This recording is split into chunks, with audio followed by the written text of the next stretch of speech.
Merci Gilbert. En fait, je ne vais pas tellement parler de quelque chose de tellement différent.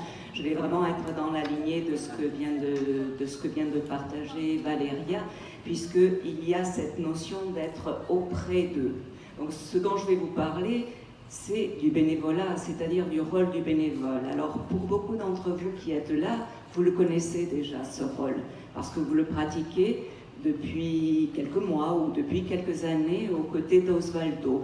Mais il me semble qu'il est important, même pour ceux qui l'ont pratiqué ou qui le pratiquent, de temps en temps de refaire un petit point sur qu'est-ce que c'est que d'être bénévole, qu'est-ce que c'est que de choisir à un moment donné dans nos vies où le temps est compté, où le temps a un prix, ou etc., où on choisit alors qu'on est encore soi-même en activité, où on est jeune, où on a des enfants, etc., on choisit de prendre un temps et de le partager.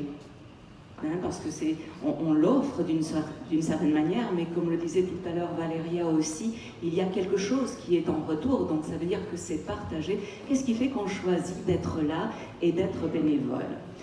Donc pour ça, bien évidemment, pourquoi le bénévolat aujourd'hui ici? Parce que nous fêtons les 10 ans d'Osvaldo, mais qu'au-delà des 10 ans d'Osvaldo, ce que nous fêtons, c'est vraiment les bénévoles. C'est-à-dire que l'association Osvaldo, elle n'aurait pas pu être, mais elle n'aurait pas pu devenir ce qu'elle est aujourd'hui, elle n'aurait pas pu durer dans le temps, si tous ceux qui sont là aujourd'hui et ceux qui ne sont plus là, quelle que soit la raison pour laquelle ils ne sont plus là, mais qui, voilà, ont permis que vraiment l'association devienne. Donc ça veut dire que cette association, bien sûr qu'il y a besoin d'argent, bien sûr qu'il y a besoin de subventions, bien sûr qu'il y a besoin de l'énergie, qui est l'énergie que Francine impulse constamment. Bien sûr qu'il a fallu qu'il y ait deux volontés. Et Gilles, tu as été là dès le début, comme le disait Francine ce matin, à dire mais si, alors que Francine elle-même, elle était encore en activité, et que donc c'était pas simple de pouvoir dégager du temps, d'aller frapper aux portes des élus, d'aller faire tous ces dossiers qui prennent du temps, qui sont chronophages. Mais tout ça, effectivement, c'est du bénévolat. Et maintenant, je vais vous parler du bénévolat d'accompagnement, celui que je pratique depuis presque 20 ans, aussi bien à l'ASP et avec Osvaldo, puisque je suis là depuis 2009. Donc moi aussi, j'ai pris 10 ans, des rides en plus, des cheveux blancs en plus. Mais quel bonheur, quel plaisir. Qu'est-ce que c'est que de choisir le bénévolat d'accompagnement? Parce que des bénévolats, il y en a plein. Et d'ailleurs, si nous étions une association sportive, je fais le pari que la salle serait pleine, qu'il y aurait plein de gens qui seraient là. Mais comme nous sommes un bénévolat qui accompagne la vulnérabilité, celui qui est âgé, celui qui n'est pas très en forme, sans forcément être malade, celui qui, peut-être, est sur le temps où la vie commence à s'effacer, eh bien, ça attire beaucoup moins de monde. Finalement, comme disait Valéria, nous sommes en famille, mais c'est bien aussi. Alors pourquoi on choisit? Pourquoi on choisit de donner de son temps pour accompagner ceux qui, entre guillemets, sont un peu oubliés? Parce que si nous sommes là en tant que bénévoles, c'est qu'il y a peut-être un manque quelque part. Alors parfois c'est un manque familial, c'est-à-dire que les enfants sont loin, ou alors, et ce sera de plus en plus le cas dans les sociétés à venir, on risque d'être de plus en plus seul. Il y a un manque institutionnel parfois aussi, c'est-à-dire que l'institution ne répond pas à tout, ne peut pas répondre. Il y a des manques économiques aussi. Et on est confronté à tout ce manque-là. Et vous tous qui êtes bénévoles, et pour ceux qui ont fait du bénévolat d'accompagnement, eh bien, vous venez, et nous venons, non pas pour pallier ce manque, parce qu'on ne peut rien pallier du tout, mais peut-être juste pour dire, on est vivant. C'est-à-dire, ce que disait Valéria tout à l'heure, on n'accompagne pas quelqu'un qui est malade, On n'accompagne pas quelqu'un qui est en fin de vie, on accompagne une personne qui est vivante et qui traverse une étape de sa vie. Cette étape, ça peut être la maladie, ça peut être la solitude, ça peut être la mort, mais je vous rappelle juste que nous sommes tous mortels. Ça, je crois que c'est la seule certitude que nous ayons tous, c'est que nous sommes vivants jusqu'au moment où nous ne le sommes plus. Ça, c'est une chose, mais que, effectivement, parfois, et Valéria le disait encore aussi, on croit que quelqu'un va mourir parce que c'est vraiment la fin. Voilà, on a déjà fait tous les protocoles, on a vu que ça chauffe, c'est-à-dire qu'effectivement, il y a de la fièvre, il y a des métastases, etc., etc. Or, celui qui est en pleine vie, celui qui rentre de fêter un anniversaire, celui qui rentre de passer une nuit à danser avec sa copine en boîte, etc., etc., celui, entre guillemets, dont on ne s'attend pas à ce qu'il meure, eh bien, il va mourir avant celui dont on dit qu'il est en fin de vie. Donc, ça pour dire juste que soyons très prudents quand nous parlons de notre bénévolat d'accompagnement, à dire que nous accompagnons la vie dans toute sa dimension. Alors, ce bénévolat d'accompagnement, effectivement, il est de plus en plus faible dans nos sociétés. Je vais donner quelques chiffres, c'est pas très drôle, mais c'est aussi important pour que vous voyez que ce que nous faisons, ce que vous faites quand vous donnez un peu de temps, c'est vraiment précieux.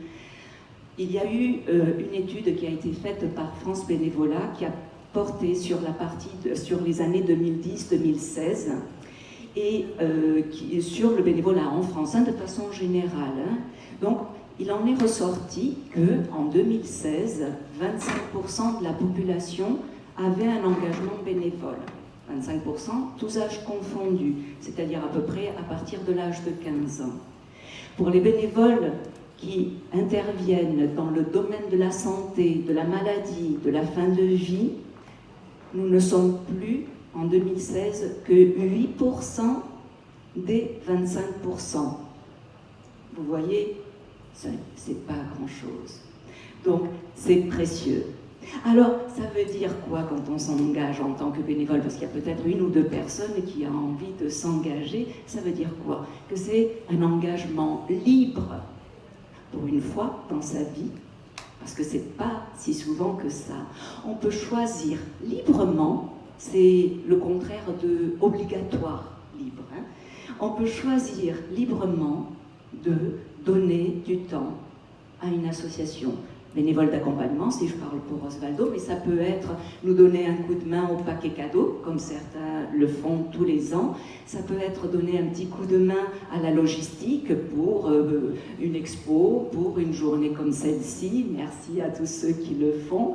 Ça peut être un petit coup de main administratif. Ça soulage Francine, puisque c'est elle qui porte tout ça.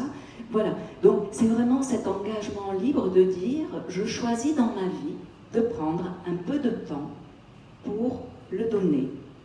Ça veut dire que c'est aussi un engagement qui va se faire de façon désintéressée, parce que je vais vous faire une petite confidence, Francine ne remplit pas les coffres, c'est vraiment désintéressé. Ça ne veut pas dire qu'il n'y a pas des questions d'argent, vous l'avez bien entendu, ces fameuses subventions, etc., etc.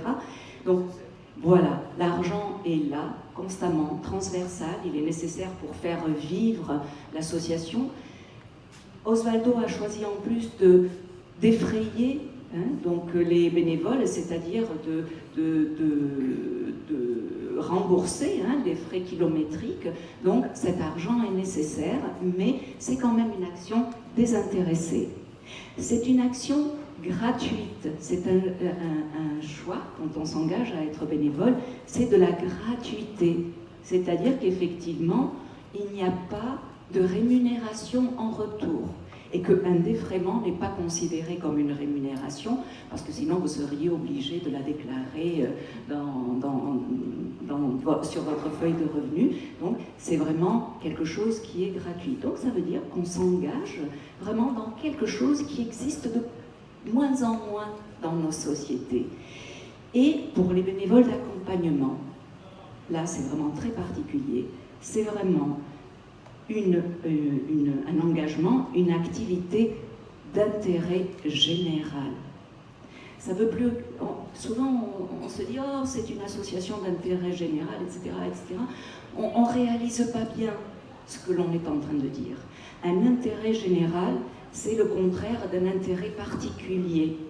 Ça veut dire que chacun d'entre vous qui a été bénévole ou qui l'est, moi qui suis bénévole, je m'engage auprès de quelqu'un que je n'ai jamais vu, que je ne connais pas, qui n'est pas de ma famille, qui, à la limite, dont l'histoire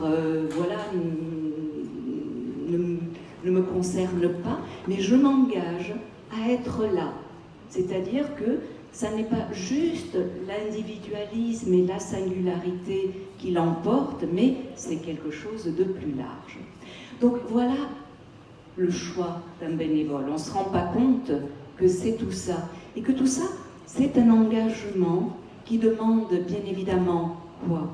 Eh bien, qu'on adhère à l'association, c'est-à-dire à la charte, enfin voilà, on signe la charte, pardon, on s'engage à suivre les formations, on s'engage à participer au groupe de parole, donc il y a des obligations, c'est-à-dire que c'est un choix libre, mais il y a quand même des obligations qui sont là pour formaliser en fait la place de bénévole. Et ça, c'est important aussi de s'en rendre compte parce que ça veut dire qu'il y a, contrairement au volontariat, on fait la distinction entre le volontariat et le bénévolat. Le volontariat donne un statut. Par exemple, à la fin du service militaire, là, en 2002 ou 2001, je ne sais plus le texte de loi, qui donne vraiment le statut des volontaires civils. Il y a vraiment un statut. Le bénévolat, lui, ne donne pas de statut. Par contre, il va vous donner énormément, parce qu'on va être auprès. On va découvrir à travers l'autre des choses de soi, comme le disait Valéria. Et puis surtout, ça va nous permettre d'apprendre l'accompagnement. Et je vais demander à Gilles de venir avec moi, si tu veux bien, parce que comme tu es malade, je vais t'accompagner, ce qui est vrai en plus. Je vais vous proposer, juste avant de terminer, peu importe, je vais vous proposer de voir ensemble ce que c'est que d'accompagner quelqu'un, parce que parfois on a l'impression que c'est très difficile d'accompagner quelqu'un, on se dit je ne saurai jamais, c'est impossible pour moi, en plus je suis maladroite, etc. etc. Commence pas, ne va pas trop vite, faut prendre le temps dans le bénévolat. Et avant que tu aies mal à la jambe, vous voyez, de la bienveillance, c'est une chose importante, c'est-à-dire qu'effectivement, je n'ai pas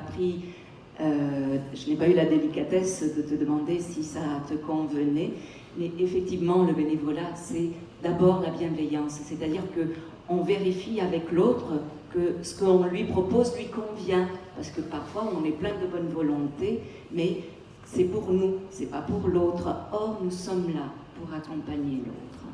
Donc, dans cet accompagnement, c'est très très simple, c'est se dire qu'on est présent et à l'écoute. C'est-à-dire que l'on va cheminer ensemble, mais pas je vais être pleine de bonnes intentions, n'est-ce pas? Et je vais dire, allez Gilou, il faut que tu te bouges. Vous voyez, mais ça ne bouge pas, ça ne marche pas. Ou alors je vais être très précautionneuse et je vais suivre Gilou qui va marcher, mais je vais être tellement précautionneuse, je vais tellement être à ses petits soins que je risque de ne plus être avec lui et de le freiner en plus. Alors l'accompagnement, si tu veux bien, on va se mettre face à notre public fantastique. L'accompagnement, ce n'est rien d'autre que ça, avancer avec, au même pas, en se regardant de temps en temps, en déviant l'attention de temps en temps, en prenant parfois un peu de distance, en se rapprochant un peu. c'est-à-dire accompagner l'autre, comme je vais le faire pour Gilles, jusqu'à la place qui est la sienne. Et une fois qu'il est installé à sa place, il en profite toujours. Une fois qu'il est installé à sa place et que je me suis assurée que je peux partir, c'est tout simplement reprendre la mienne. Ne jamais mélanger les places. Nous ne sommes pas là à la place de la famille, nous ne sommes pas là à la place de l'infirmière, nous ne sommes pas là pour critiquer l'aide-soignante ou l'auxiliaire de vie qui font un sacré travail que nous ne pourrions probablement pas faire. Nous sommes juste là, une présence en humanité, pour donner à l'autre toute sa place dans la société, la place qui est la sienne, même s'il ne peut plus sortir de chez lui, même s'il ne peut plus sortir de son lit. Autrement dit, nous sommes là pour accompagner une respiration, et si vous voulez bien, je vais terminer avec le texte qui est quand même le texte fondateur en termes poétiques de l'association, et parce que nous sommes dans un partage qui est celui aussi de la poésie et de tout ce qui est beau. Alors si vous voulez, je vais juste vous le relire, de façon à ce qu'on puisse petit à petit, chacun d'entre nous, trouver dans notre inspire et dans notre expire le temps d'une respiration. Ce matin, bien avant d'ouvrir les yeux et de vous tendre les bras, j'ai laissé le souffle me pénétrer tout entier et j'ai poussé mon premier cri. Vous m'avez accueilli comme si j'étais déjà l'un des vôtres et que la continuité ne faisait aucun doute. Ce soir, bien avant de fermer les yeux et de m'abandonner à tout votre amour, j'ai laissé le souffle me quitter tout entier et j'ai poussé mon dernier soupir. Vous avez omis de m'accompagner, comme si je n'étais déjà plus l'un des vôtres et que la continuité vous laissait dans le doute. La vie est une respiration, l'inspiration et l'expiration qui nous unit en humanité. Parfois, nous y perdons le souffle, courant après l'argent, la gloire, le pouvoir, tout ce qui n'a d'autre but que de ne pas durer. Nous sommes dans l'illusion de la permanence et de l'immortalité, et la peur nous tient à distance de celui qui meurt. Prendre les armes pour défendre une terre et y semer la mort, construire des murs inviolables autour de nos maisons et y mourir de solitude, se bousculer dans les rues, se croiser dans les parcs, se serrer les uns contre les autres et creuser encore la distance entre vivants, nous savons faire. Apprenons à retrouver le calme d'une respiration en vie. Accueillons celui qui vient, car il est de nous, ce souffle qui se perpétue. Accompagnons celui qui part, car il est de nous, ce souffle qui se libère. Accordons la même attention à la peau fripée du nouveau-né, comme celle qui a inscrit le passage de temps et tant d'années. Apprenons à retrouver le calme d'une respiration. Et ce soir, bien avant de fermer les yeux et de m'abandonner à tout votre amour, je laisserai le souffle me quitter tout entier et je vous donnerai mon dernier soupir. En paix, vous m'accompagnerez, car je suis toujours l'un des vôtres et la continuité ne fera alors plus aucun doute. Le temps d'une respiration. Le temps d'une respiration, voilà nos vies.